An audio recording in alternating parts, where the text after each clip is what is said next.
She leaned down to my grandchildren at a family wedding, whispering words I was never meant to hear, steering them away from me like I was something to be avoided, like I was a stranger at a table I had helped build with my own two hands.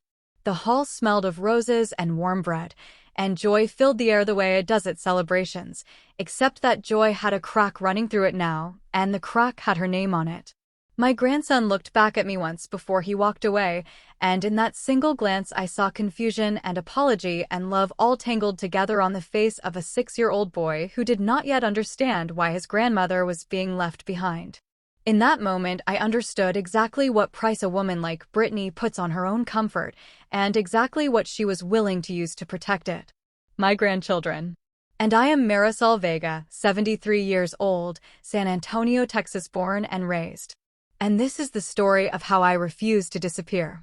The band was playing something bright, and the centerpieces were catching the light when Brittany crouched beside Lily and Marco near the entrance to the reception hall and began to speak to them in that low, careful voice adults use when they do not want to be overheard. I was standing 20 feet away talking to my cousin Elena, and I watched without moving. I watched Lily's face shift. I watched Marco nod the slow, uncertain nod of a child following instructions he does not fully understand. And then Brittany stood, smoothed her dress, and walked them to seats on the far end of the room, away from our family table, away from me, deliberately and without hesitation. I kept my face still and my hands steady because dignity is sometimes the only weapon left when the world goes sideways without warning. I found my seat. I watched my nephew Roberto marry the woman he loves.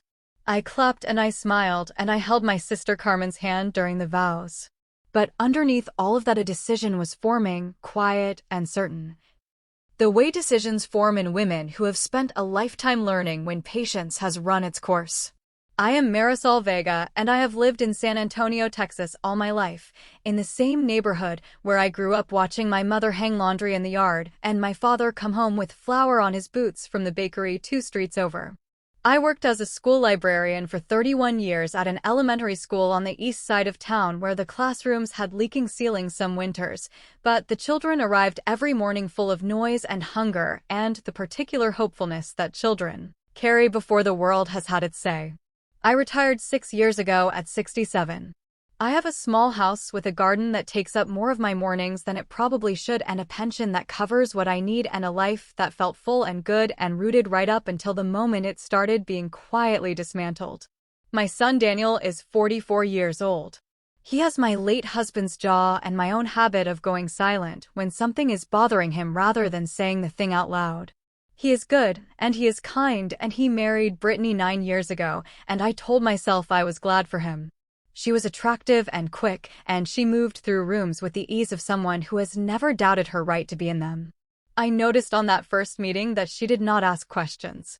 She spoke and she performed, and she was charming in the way that people are charming when charm is a tool rather than something that simply spills out of them. But I told myself I was being ungenerous. I told myself that a mother must give the woman her son loves a real and honest chance. I gave Brittany 9 years of that. She came from money. Not the quiet kind that makes people grateful, but the loud kind that makes them impatient with anyone who has less. Her parents owned office buildings in Austin, and she had grown up in the kind of house where every surface was chosen by a designer. The first time she came to my home, she stood in my kitchen and looked around with an expression she almost managed to hide before she said the garden was charming. I have spent 31 years reading children, and I know what a person means when they use that particular word in that particular tone. It means small. It means less than. I made her tres leches cake that afternoon anyway because I am my mother's daughter, and my mother taught me that you feed people even when they make it hard. Daniel and Brittany have 2 children. Lily is 8 and Marco is 6, and they are the whole weight of my heart walking around outside my body.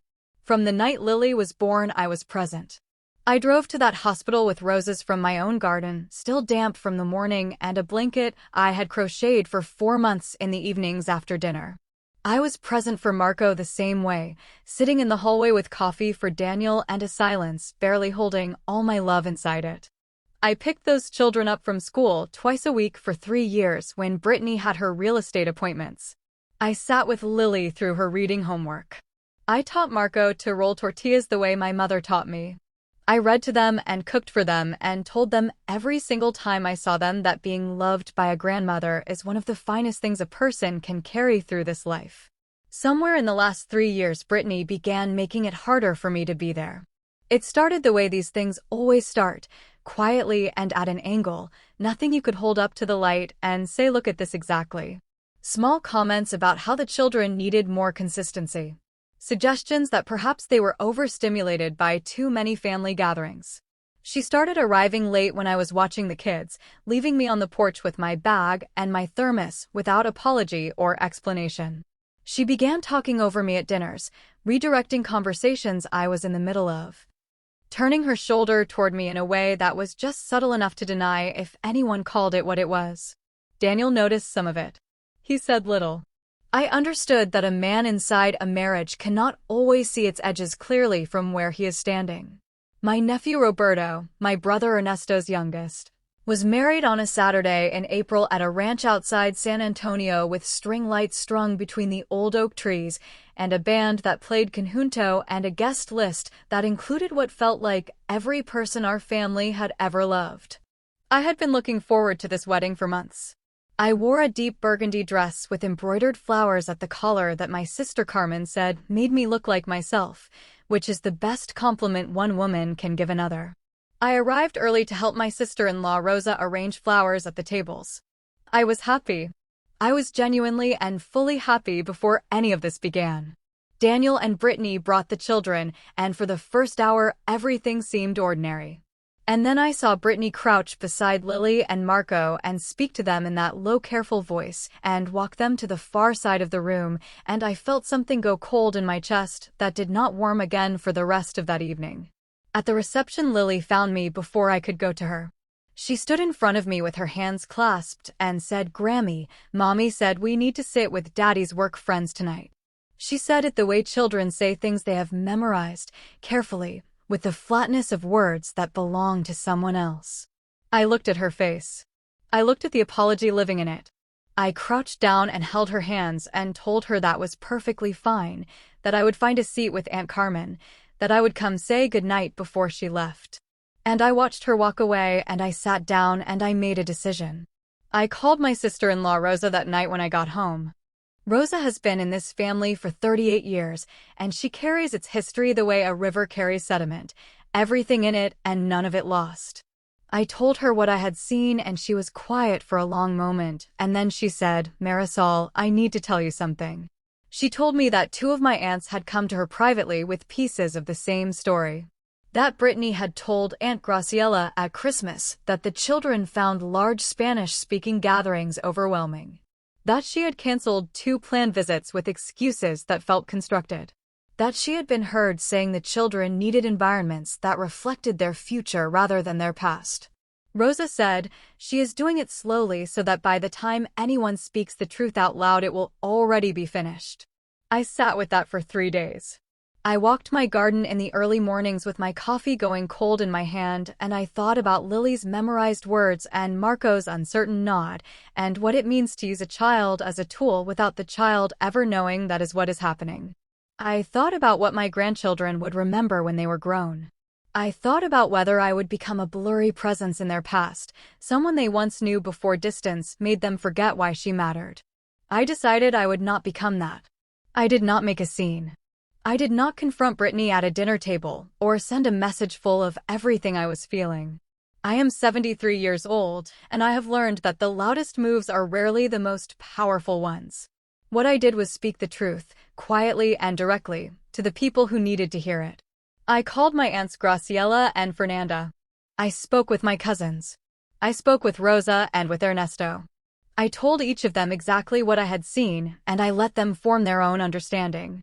What came back to me was more than I expected. Aunt Graciela said that Christmas conversation had sat wrong with her for months.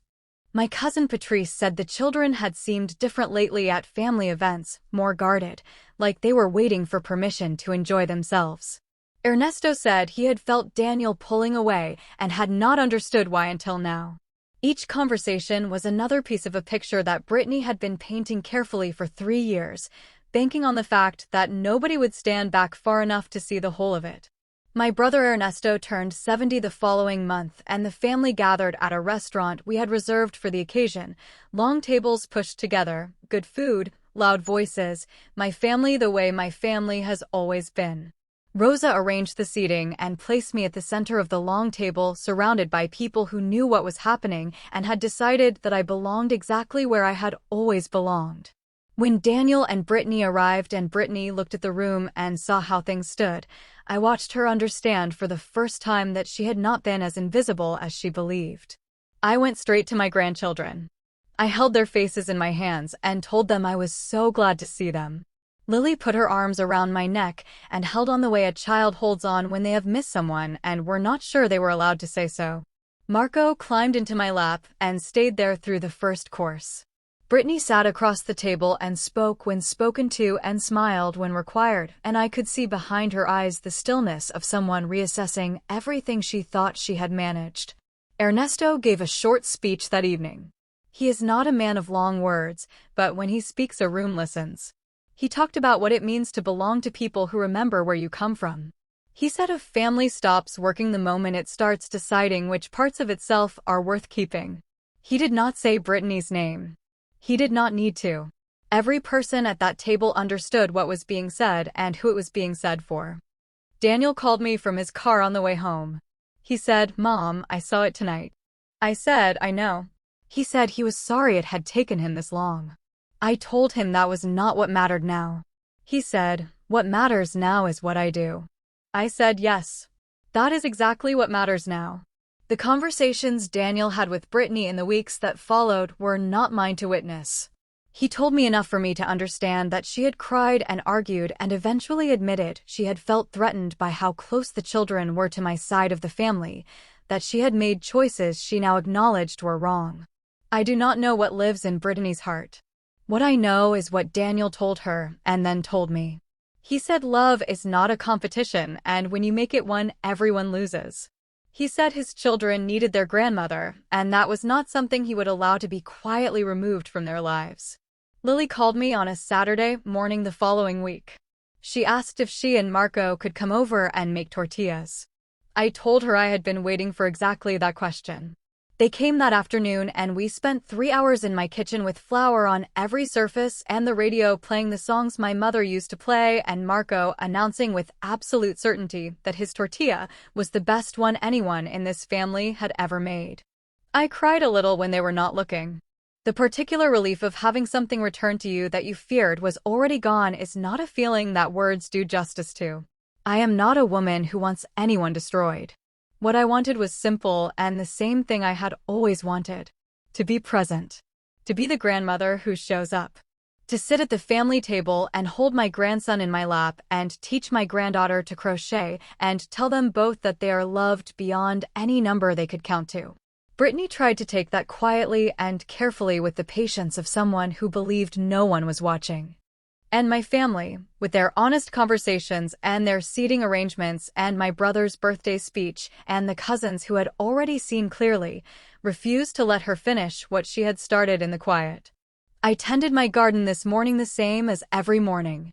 The roses are coming in strong and the tomatoes are almost ready. Daniel called me Sunday. Lily told me last week she wants to learn to crochet.